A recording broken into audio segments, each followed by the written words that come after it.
पुण्यातील कोरेगाव पार्क जमीन गैरव्यवहाराचं प्रकरण झी 24 तासनं बाहेर काढलं आणि त्यानंतर राज्याच्या राजकारणामध्ये मोठी खळबळ उडाल्याचं आपण बघितलं।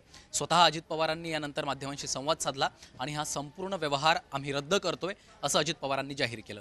त्यानंतर प्रश्न असा उरला, आतापर्यंत या जमिनीचे जे मूळ मालक आहेत त्यांचं आता नेमकं काय म्हणणं आहे आणि याच संदर्भात बोलण्यासाठी या कोरेगाव पार्कमधील ज्या संपूर्ण जमिनीचे जे मूळ वारसदार आहेत, मालक आहेत, ते आज आपल्या स्टुडिओमध्ये आपल्या ऑफिसच्या भेटीसाठी आलेले आहेत आणि त्यांच्याशीच आपण संवाद साधणार आहोत। काय तुमच्या भावना आहेत या वेळी आणि हा संपूर्ण प्रकरण बाहेर आल्यानंतर आता तुमचं काय म्हणणं आहे?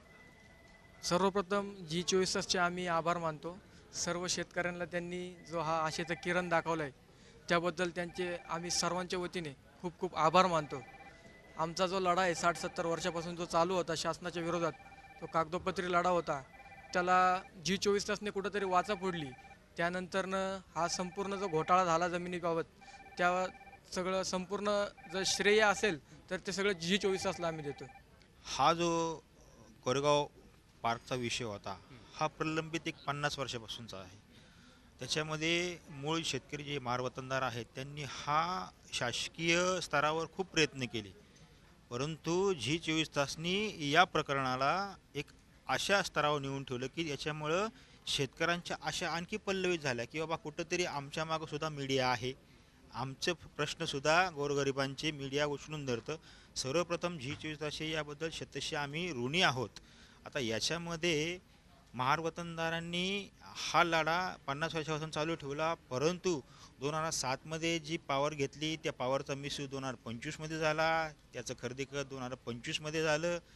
संबंधित जर विषय पाहता ही पूर्णपणे महार वतनदार मुंडव्याचे जे कोरेगाव पार्कची जमीन त्याची फसवणूक झालेली आहे आणि या संबंधित जे कोणी यामध्ये दोषी व्यक्ती आहेत त्या दोषी व्यक्तींवर कारवाई व्हावी आणि आमची जमीन आम्हाला परत मिळावी, एवढीच आमची त्या निवेदनाद्वारे मुख्यमंत्री महोदयांना मागणी आहे। त्याच्यामध्ये जे दोषी असतील त्यांच्यावर तर कारवाई झालीच पाहिजे, ही आमची पहिल्यापासून मागणी आहे।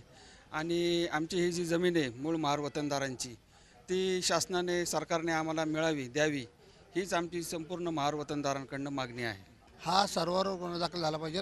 शीतल तेजवानी आहेत, दिग्विजय सिंग पाटील आहेत, पार्थ पवार आहेत आणि जे जे अधिकारी दोषी आहेत, जे येवले साहेब आहेत, पुण्याचे कलेक्टरसुद्धा त्यात इन्व्हॉल्व आहेत, त्यांना देखील ह्याच्यातून सस्पेंड केलं पाहिजे आणि मुळात महारवतनाची ही जमीन आम्हाला पुन्हा दिलेली पाहिजे। हे जे संपूर्ण गैरव्यवहार आहे हा इथंच थांबत नाही, आम्ही देखील याचा सातत्यानं आता शेवटपर्यंत पाठपुरावा करणार आहोत। याच्या शेवटापर्यंत सरकारी पातळीवर काय कारवाई होते यावर देखील आमचं लक्ष असणार आहे आणि या पद्धतीच्या संपूर्ण जे मूळ वारसदार आहेत, मूळ जे जमीनदार आहेत, त्यांनी देखील आपल्या भावना आता झी 24 तासच्या या संपूर्ण प्रकरणाशी प्रतिव्यक्त केलेल्या आहेत।